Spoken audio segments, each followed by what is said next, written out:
Good morning बच्चों। बेटा आज जो हमारा टॉपिक है वो है फैक्टर्स अफेक्टिंग इलेक्ट्रिकल रजिस्टिविटी। जो पिछले टॉपिक में हमने पढ़ा बेटा इलेक्ट्रिकल रजिस्टिविटी, या इसी को हमने क्या बोला था, बोलते हैं स्पेसिफिक रेजिस्टेंस। तो जो स्पेसिफिक रेजिस्टेंस या electrical resistivity, it is the resistance of the conductor having unit length and unit area of cross sections. Clear. और जो इलेक्ट्रिकल रजिस्टिविटी होती है बेटा, it depends upon the nature of material and temperature of the conductor. ठीक, जो हमने बेटा deduction of Ohm's law पढ़ा था उसमें हमने पढ़ा है V upon I is equal to M L A N E square into tau. और इसी को फॉर ए गिवन कंडक्टर क्या मानते हैं, कांस्टेंट, और उसको क्या नाम देते हैं, आर। मतलब R is equal to V upon I is equal to M L upon A N E square into tau. अब बेटा हमने इसको इस तरह से लिखा, एल और ए बाहर निकाल दिया, M N E square into tau L upon A. ठीक, और साथ में हमने ये भी पढ़ा था बेटा जो रेजिस्टेंस होता है कितना होता है, रो एल अपॉन ए। ठीक है, तो हम इस रिलेशन को हमने कंपेयर करना बेटा, comparing this equation with R is equal to rho L upon ए।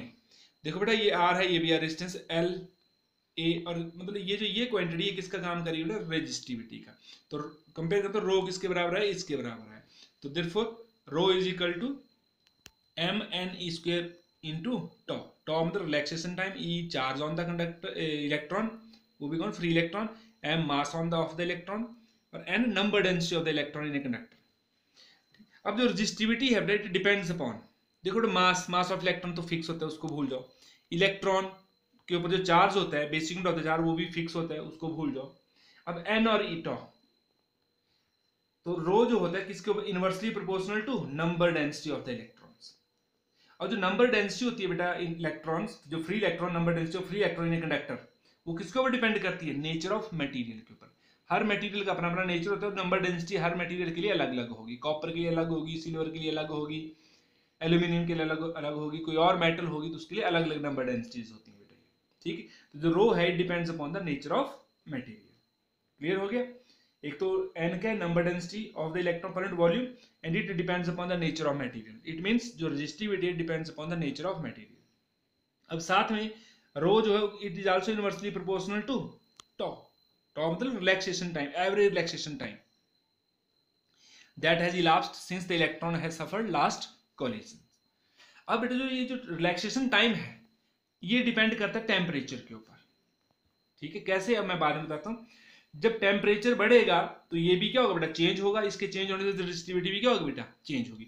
मतलब resistivity depends upon the temperature. तो रेजिस्टिविटी किसके ऊपर डिपेंड करती है बेटा, टेम्परेचर के ऊपर भी, क्योंकि रिलैक्सेशन टाइम टेम्परेचर के ऊपर डिपेंड करता है। तो रेजिस्टिविटी भी क्या डिपेंड करेगी टेम्परेचर के ऊपर। तो रेजिस्टिविटी दो क्वांटिटी के ऊपर डिपेंड करती है, nature of material and temperature of the conductor. अब बेटा ये टेम्परेचर के ऊपर कैसे इफेक्ट करती है, इसका ध्यान देना है। कई बार पूछते हैं कि how resistivity very with temperature. Clear.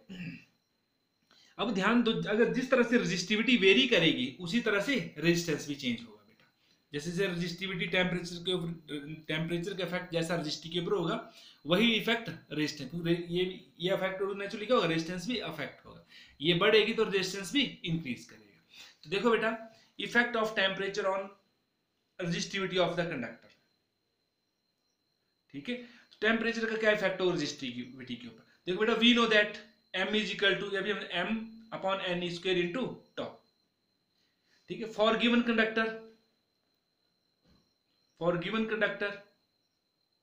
जब गिवन कंडक्टर बोल दिया बेटा तो मास ऑफ इलेक्ट्रॉन तो पता ही है, वो तो फिक्स होता है, ई भी क्या होता है, फिक्स। तो जो नंबर डेंसिटी है वो भी क्या होगी, चेंज नहीं होगी। फॉर ए गिवन कंडक्टर जो n होता है बेटा, ध्यान देना, n does not change with temperature, does not change with temperature. लिख लोगे ना, फॉर ए गिवन कंडक्टर जो n मतलब number density of the electron does not change with temperature.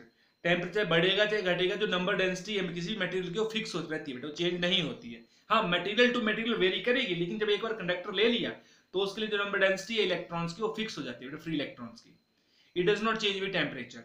तो अब क्या बच गया फिर, m जो सॉरी ये रेजिस्टिविटी है बेटा, resistivity is equal to m n square in tau. तो जो रेजिस्टिविटी है अब वो किसके ऊपर डिपेंड करेगी बेटा फिर, तो m n स्क्वायर और n क्या हो गया, ये कांस्टेंट है तो किसके, सिर्फ इनवर्सली प्रोपोर्शनल टू टॉ।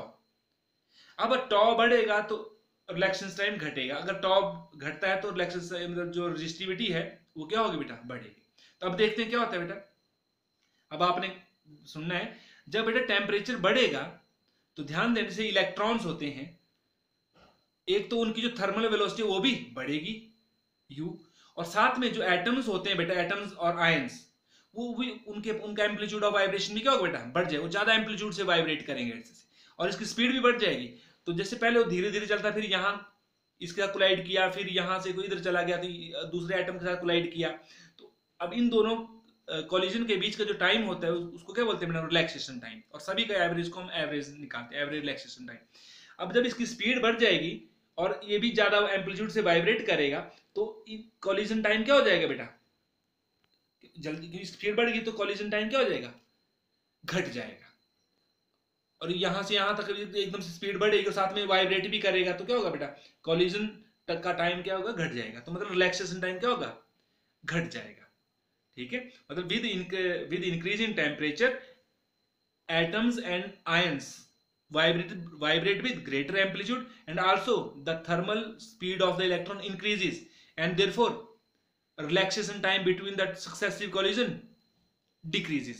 मतलब जो collision frequency है इंक्रीज कर जाएगी, collision frequency मतलब number of collision per second increase कर जाएंगे। ठीक है, जब number of collision per second increase कर देंगे, relaxation time डिक्रीज कर जाएगा। जब ये डिक्रीज करेगा बेटा तो resistivity increases।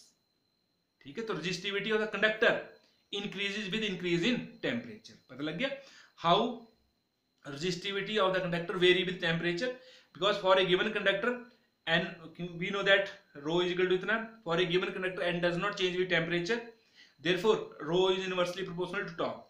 when temperature increases atoms and ions vibrate with greater amplitude, and also thermal velocity of the free electron increases, and collision frequency increase, मतलब number of collision per second increase कर जाएंगे, and relaxation time between two successive collision decrease कर जाएगा, and according to this relations resistivity increases. Clear हो गया।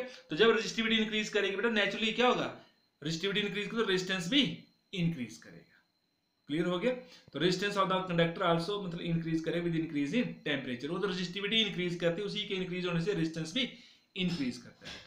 resistivity is also a resistance of the conductor having unit length and unit area of cross sections। तो ये था बेटा effect of temperature on resistivity of conductor. अब बेटा जो copper है, जितनी मेटल्स होती हैं, कई बार क्वेश्चन आता है कि why the connecting wires are made up of copper wire.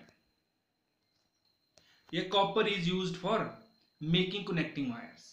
तो रीजन सिर्फ ये है बेटा क्योंकि जो मेटल्स होती है उनकी जो रेजिस्टिविटी होती है वो लो होती है, और जो कंडक्टिविटी होती है वो क्या होती है बेटा, हाई होती है। तो लिख सकते हैं because the copper has low resistivity and high conductivity, that is why copper is used for making connecting wires. जो घरों में हम कनेक्टिंग वायर्स यूज करते हैं बेटा वो किसके होते हैं, कॉपर, क्योंकि उसकी जो रेजिस्टिविटी होती है वो क्या होती है, कम होती है, और कंडक्टिविटी क्या होगी फिर उसकी हाई होगी। तो इसलिए कॉपर वायर्स का यूज करते हैं बेटा कनेक्टिंग वायर्स के लिए। फिर जो एलॉय होते हैं बेटा, जैसे मैंगानीन है, कॉन्स्टेंटन है। जो मैंगानीन है वो कॉपर 84% है, मैग्नीज 12% और निकल 4%। इनका मिक्सचर है बेटा, वो भी डेफिनेट प्रोपोर्शन में, ये एलॉय है। और कॉन्स्टेंटन ये कॉपर 64% है इसमें और निकल 40%, इन दोनों का एलॉय है ये कॉन्स्टेंटन। अब जो एलॉय है इनकी जो रेजिस्टिविटी होती है बेटा वो हाई होती है। हाई का मतलब ये नहीं कि जो जैसे इंसुलेटर होते हैं उनकी जो रेजिस्टिविटी तो वेरी वेरी हाई होती है, और कंडक्टिविटी बिल्कुल जीरो के बराबर होती है। तो उनके बराबर नहीं, मतलब जिन मेटल से कोई भी एलॉय जिन मेटल से बना हुआ मेटल को बना हुआ है, उन मेटल के कंपैरिजन में उनकी रेजिस्टिविटी क्या होती है बेटा, हाई होती है। जैसे ये मैंगानीन है, MnGaNN मैंगानीन है, तो इसकी जो कॉपर है, मैंगानीन की जो रेजिस्टिविटी होगी कॉपर, मैग्नीज और निकल के कंपैरिजन में क्या होगी बेटा, हाई होगी। और जो कॉन्स्टेंटन है एलॉय है, इसकी जो रेजिस्टिविटी होगी कॉपर और निकल के कंपैरिजन में क्या होगी, हाई होगी, लेकिन इंसुलेटर से तो काफी लो होगी बेटा। क्लियर। तो जो एलॉय होते हैं दे हैव हाई रेजिस्टिविटी। तो इसीलिए बेटा हमें अगर जो रेजिस्टेंस कॉइल्स बनानी है, ठीक है, तो किसका यूज करते हैं बेटा, हम एलॉय का यूज करते हैं। एक तो ये रीजन है। ठीक है, मतलब why the resistance coils are made up of alloys, because they have high resistivity. जब हाई रेजिस्टिविटी होगी बेटा, एक तो साथ में ध्यान दो, मान लो एक हमने कॉपर का रेजिस्टेंस बनाना है या और एक एलॉय का रेजिस्टेंस बनाना है, लेकिन दोनों का क्या चाहिए हमें 10 ओम, इसका भी क्या चाहिए बेटा 10 ओम। ठीक है, अब और थिकनेस सेम चाहिए, मान लो जितनी मोटी ये वायर है उतनी मोटी ये वायर है, मतलब इसका एरिया क्या है बेटा फिक्स हो गया, एरिया भी क्या है फिक्स, दोनों का सेम एरिया, मतलब मोटी वायर तो दोनों की सेम यूज करनी। तो हमें पता है बेटा जो आर होता है किसके ऊपर डिपेंड, रो एल अपॉन ए। अब आर तो दोनों में क्या है 10-10 का है, एरिया भी क्या है दोनों में फिक्स।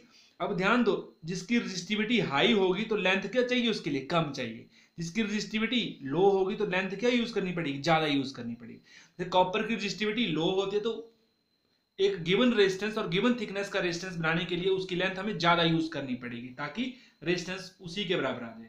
लेकिन जो एलॉय होते हैं उसकी रेजिस्टिविटी हाई होती है, तो ठीक है, तो कम लेंथ यूज होगी बेटा for a to make a given resistance and of given thickness.